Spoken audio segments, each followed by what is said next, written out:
Good day.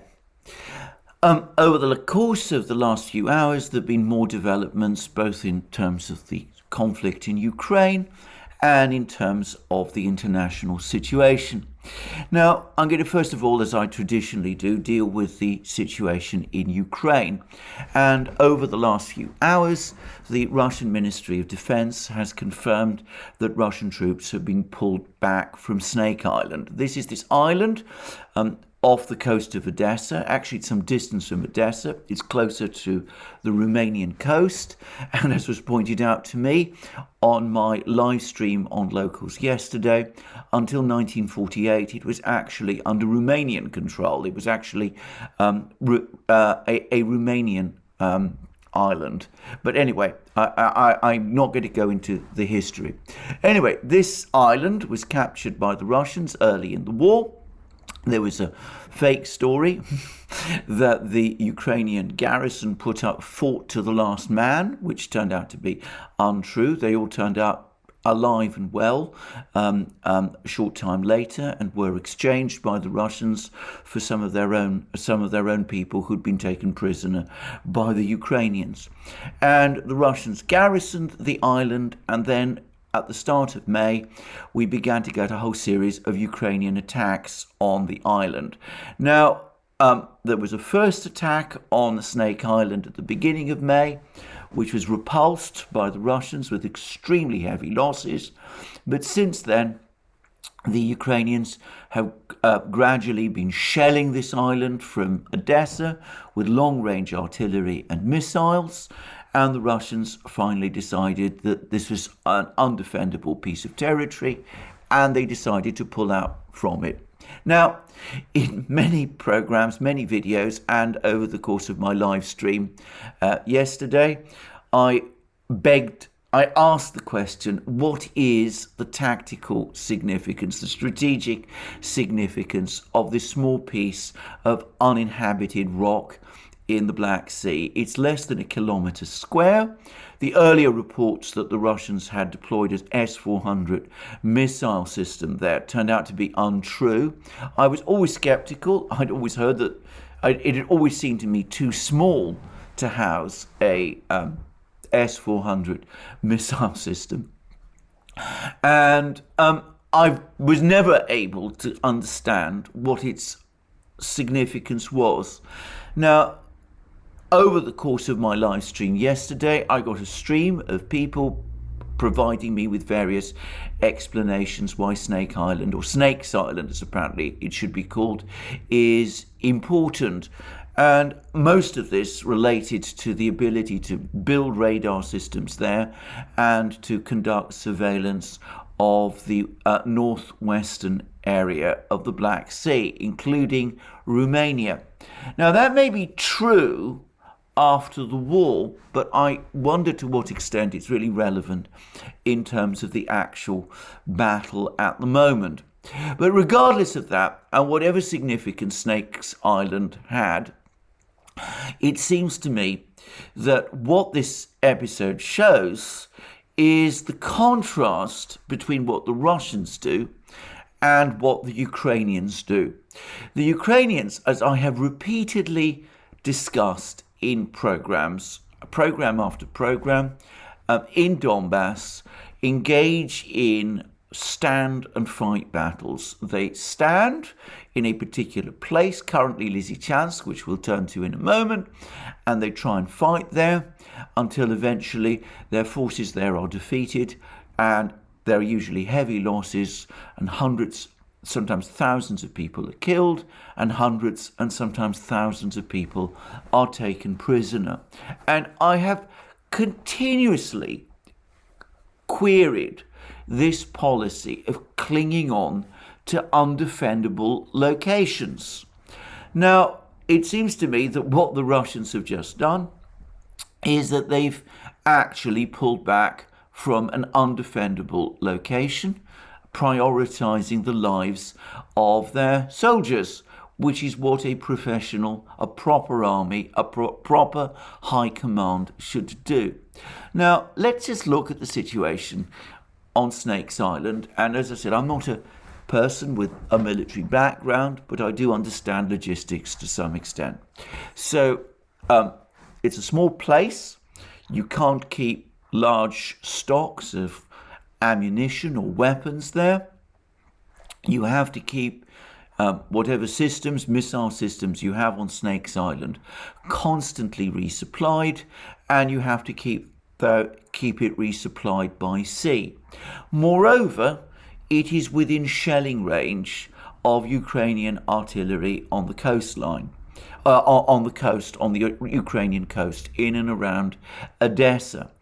So what Russia has to do is it has to send valuable ships, tugboats, ferry boats, whatever, to constantly send supplies to Snake Island after the ammunition of the defending troops, the defending missile batteries on Snake Island are depleted. And that is expensive, and it is also dangerous because, of course, any ships that travel to Snakes Island with cargoes are themselves targets, and Ukraine has eyes in the sky, not so much of its own, but there are US drones apparently constantly hovering over this part of the Black Sea, and they're able to keep the Ukrainians informed about Russian shipping in the area. And there have been reports about attacks on some of these Russian ships. There was a discussion a few days ago, about a week ago, about a Ukrainian missile attack on a Russian tugboat. I'm a bit skeptical about some of the aspects of that story, but there's no doubt at all that the Ukrainians have been able to interfere with Russian shipping moving towards Snake Island. By contrast, Ukrainian batteries are located on land. Now, the Russians can launch missile strikes, as they have been regularly doing against these missile batteries, but it is much easier by definition to keep artillery and missile batteries on land resupplied than it is if you're trying to resupply a small place, a small island like this, by sea. So eventually, inevitably, the cost of holding on to Snakes Island, is going to grow, and you're going to suffer more and more losses, all to control a small island that is less than 1/4 of a kilometre square. So the Russians, I think, took the entirely logical decision, the militarily logical decision of pulling out. I'm not sure that this changes anything in terms of the military balance. It doesn't change the situation in Donbass, for example, at all, which is where the main battles are taking place. And it seems to me that the Russians are acting in a rational way. Now, whether the Ukrainians reoccupy Snakes Island, whether the Russians will try to interfere with that, what is going to happen with Snakes Island, that I'm going to leave as a discussion for another day. Now, let's move on to the real battles which are taking place, as I said, in Donbass. And here in and around Lysychansk, we've been hearing that the Russians have been steadily tightening the trap around the Ukrainian troops. Those forces in the north that I spoke about in my previous video that have now crossed the Seversky Donets River, they've captured apparently a small settlement there. They're now in a position to push south, linking up with Russian and militia-backed troops that are themselves located further south. So they're tightening the trap on Lysychansk all the time. And the Lysychansk oil refinery, which was a major position, Ukrainian position, a kind of fortress, if you like. Well, fortress is too strong a word. A major strong point of the Ukrainian defense of Lysychansk. It has apparently been captured. Now, the Ukrainians themselves, and this is according to some Ukrainian journalists, were saying yesterday that they have only some hours left in order to evacuate the garrison of Lysychansk, and there are now reports that the Russians control between a third and a half of the city, which, again, of course, I can't confirm this, and this has been disputed. And it may not be true, but some are claiming this, that the Ukrainians yesterday only had some hours left to evacuate the remaining garrison from the city. Yesterday, there were some reports that something like 500 Ukrainian troops had actually succeeded, or at least partially succeeded, some of them may have been killed, in breaking through, getting through the Russian, the gathering Russian encirclement and reaching Ukrainian lines. I understand, again, I can't confirm this, but I understand that these are the Ukrainian troops who were located in the area close to the Seversky Donetsk River, where the Russians have carried out their river crossing and where they're pressing down towards Lysychansk from the north. In other words, this was a Ukrainian force covering Lysychansk. It wasn't actually located in the city itself. They were defeated, they were forced to pull back, and they have fled through the remaining corridors, some of which apparently are country roads, fairly narrow and in some cases unpaved. They've fled without their equipment, presumably, back to Ukrainian lines, probably suffering some losses. But the main garrison, the main Ukrainian garrison, is still in Lysychansk. And here we see again the contrast with what the Russians have done in Snakes Island, because it's now inevitable that the blockade of Lysychansk is going to soon become total. The ability even of small groups of Ukrainian troops to pull back from Lysychansk, to retreat from Lysychansk back to Ukrainian lines is closing, is ending. And the result is that the Ukrainian troops in the pocket in Lysychansk are now facing a choice, or will be facing soon, a choice between either fighting to the death or going into Russian captivity. So the Russians professionally pull back their troops from an undefendable position in Snakes Island. Probably, we don't know how many Russian troops were on Snakes Island, but I question whether it could ever have been more than a few hundred, given the limited size of the place and the difficulties of resupply.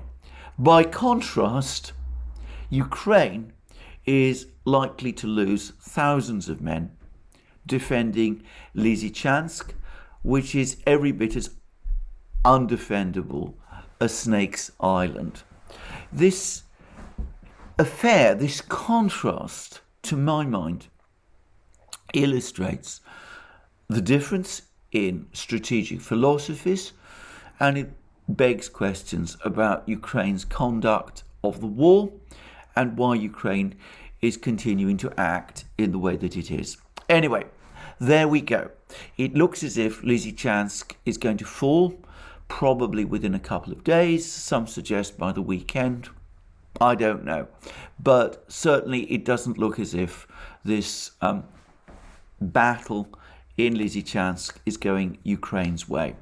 Now, there's going to be all kinds of attempts in the Western media to try to claim that the Russian victory in Lysychansk is not important, that the Ukrainian victory in Snakes Island is. Just consider, Lysychansk was a city, part of the Severodonetsk Lysychansk urban conglomeration, which had a population of well over 100,000 people. It was a major industrial center. It was garrisoned by a significant Ukrainian force, numbering thousands of men. Snakes Island, small uninhabited rock, around less than a kilometre square, a couple of hundred Russian troops there, and they've been pulled back. Any attempt to claim that Snakes Island is more important than the fall of Lysychansk seems to me delusional. I say that always with the caveat that, of course, I'm not a military person, but I cannot for the life of me see how you can realistically compare the one with the other. Anyway, that's where we are in the battle in Ukraine at the moment. The Ukrainians will give themselves, I suppose, some morale boosting as a result of their victory on Snakes Island, achieved, by the way, at horrific cost. Many an earlier Ukrainian attempt to capture Snakes Island back in May caused many Ukrainian soldiers to be killed, apparently about 50 of them, where I can't see how that can compare with their major defeat in Lysychansk. Now, can I also say that, of course, there is an other factor, something else to say about the fighting now in Donbass, and it's been picked up by Jacob Duran. And this is that Ukrainian troops are actually showing less and less willingness to comply with Kiev's orders to stand and fight. There's been repeated talk about heavy street fighting in these towns in Donbass. But in practice, as I've said in previous programs, this street fighting barely takes place anymore. And the reality is the speed at which these towns fall when the Russians really send their troops into them. Severodonetsk was captured in just a few days. The Azot, the Ukrainians held out for a while in the Azot chemical works, but eventually they surrendered, they gave up. And the same seems to be happening in Lysychansk. This idea that there are intense battles in the cities is simply not true any longer. There were in Mariupol, but elsewhere in Donbass, it's increasingly not the case. And I would add that if we're talking about Lysychansk, those 500 men who apparently fled back to Ukrainian lines, apparently they did so essentially without orders. And Duran is suggesting that this is now becoming increasingly the pattern, that Ukrainian troops are choosing no longer choosing to stand and fight. Many of them are deserting, taking off their uniforms, trying to melt away into the civilian population. Others surrender and give up. Now, the Russian Ministry of Defense is claiming that some of the troops in Lysychansk are hungry, that Ukraine hasn't been able to feed them for 2 days, and that this is also lowering morale and explains why some of them are surrendering. I can't confirm this, but clearly all of this strengthens the impression that I'm increasingly getting that Ukraine is has already lost many of its best troops and is simply no longer able to insist that its troops hold out against intense Russian artillery fire and stand and fight in impossible positions. Anyway, that's how it looks to me. Now, what the Russians are going to do after Lysychansk falls, there's much speculation about this, whether they will go to a place in the north called Seversk or south to a place called Bakhmut, and what the Russian grouping in ETHEREUM is going to do. That I'm not going to discuss until we have more information. But that's where we are. Now, there's been more happening in response to this issue of the oil price cap idea. Now, at the NATO summit meeting, the Western powers apparently spoke to the Chinese and the Indians, and there were supposedly discussions and about implementing this price cap idea.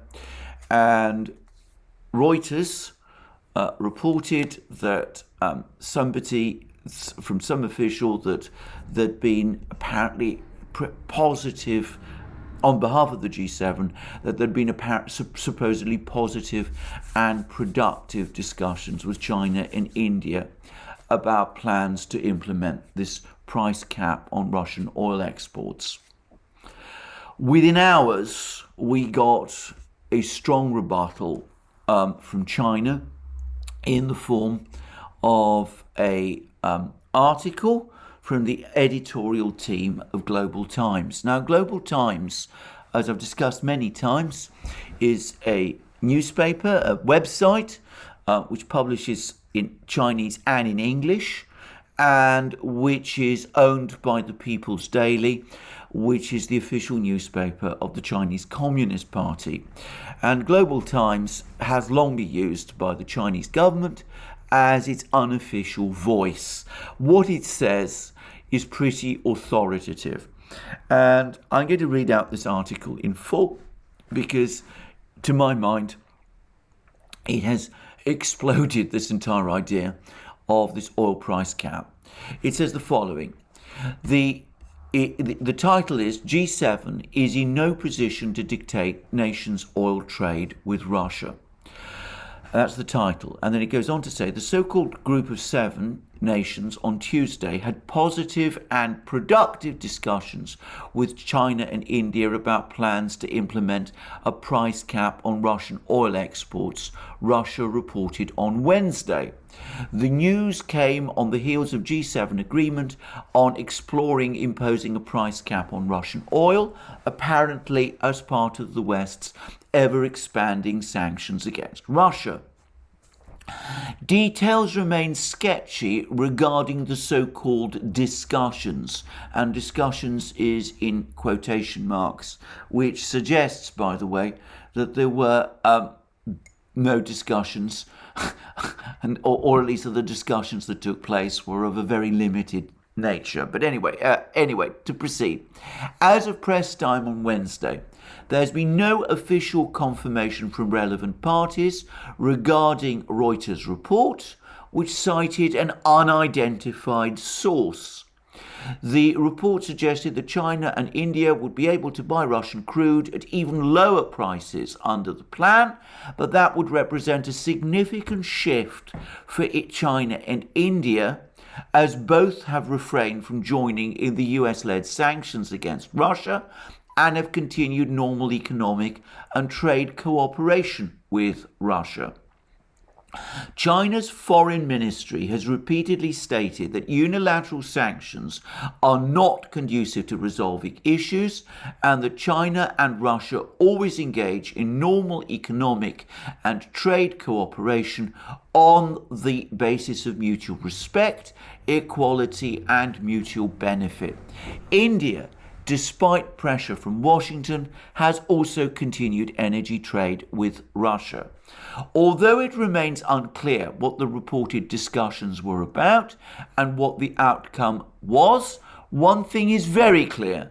The G7, led by the US, is primarily seeking to increase pressure on Russia, as their previous moves failed to sway Moscow, and the interests of China and India, or any other country for that matter, is not their primary concern, despite the so-called attractive pitch.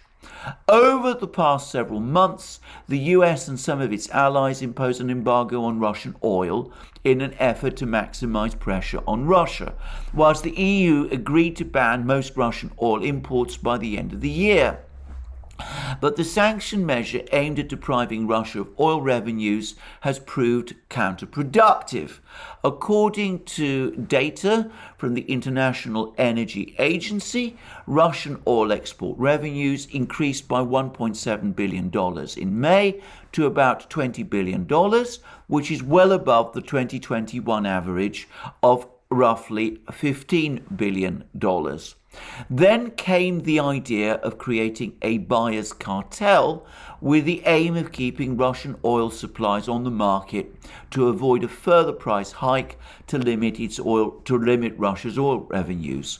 While a cap on Russian oil prices may sound like a great idea for the West when it comes to curbing Moscow's revenues from oil sales, implementing such a price cap could only be a fantasy with little feasibility if G7 cannot get the world's major oil importers on the same page. Yet, the problem is that G7 nations are no longer major buyers of Russian oil, and as an unrelated third party, the G7 has neither the qualification nor the market power to dictate energy trade amongst China, India, and Russia. Western media reports so far suggested that the West may impose such a price cap through insurance. About 95% of the world's tanker fleet is insured through the International Group of Protection and Indemnity Clubs in London and some countries in other European countries. G7 could tell crude buyers that if they want to continue using the insurance service for Russian oil shipment, they need to agree to a capped price. But even that could also fail to pressure Russia, as Russia has already prepared an alternative by offering insurance through the Russian National Reinsurance Company. The move could also further disrupt already turbulent global energy trade by creating more barriers and chaos. As for China, stable energy prices are of great significance to its domestic, social, and economic development, and China and Russia are important partners in energy trade cooperation, with continuous practical progress recorded over the years. If there is a need for price adjustment in bilateral energy trade, China and Russia can discuss the issue through bilateral channels. G7 has no qualification to tell them how to conduct trade. In other words, that Reuters report is a total fantasy. It's not based on any reality. China and Russia conduct their mutual trade according to their mutual interests. The Chinese and the Russians are not going to allow that trade, the price of that trade, to be dictated by the hostile countries of the West. And India almost certainly is going to take the same line. So I think as of this moment in time, we can already see that the oil price cap idea, crazy as it always was, there have already been numerous commentaries to that effect, even in the mainstream media in the West. That plan, that project has now essentially died. China is refusing to play along, and China is now Russia's biggest customer for oil, and soon will be for gas as well. And it is extremely unlikely that India will play along either. So given that this is so, there is no conceivable possibility that this idea will gain any mileage whatsoever. I would add that from an Indian point of view, there is also an obvious commercial problem with this plan, because what India is doing at the moment is that it's buying oil cheaply from Russia, refining it, and then selling it at a markup in Europe. Now, if this oil price cap idea were ever implemented, India would no longer be able to do that. So India would lose money on the scheme, not earn it. Why would it do that? I can't see. So I think we can now confidently say that the oil price cap idea has already collapsed. It was a bad idea from the start, and it's not going to be implemented. So, an interesting day.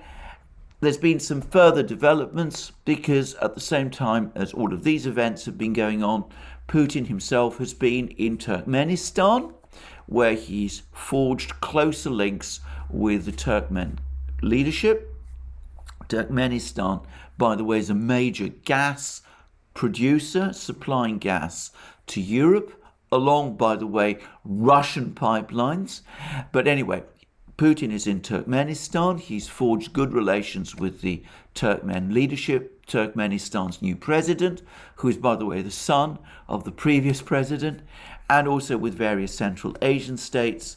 And he's come to certain agreements with the Central Asian states about banning Western ships, Western military warships from operating in the Caspian Sea, which more than ever now is increasingly looking like a Russian lake, though with a significant presence by Iran. So, successful diplomacy on the part of Putin in Central Asia, and a misconceived oil price cap plan by the Western powers, which is already, it seems to me, dying an early death.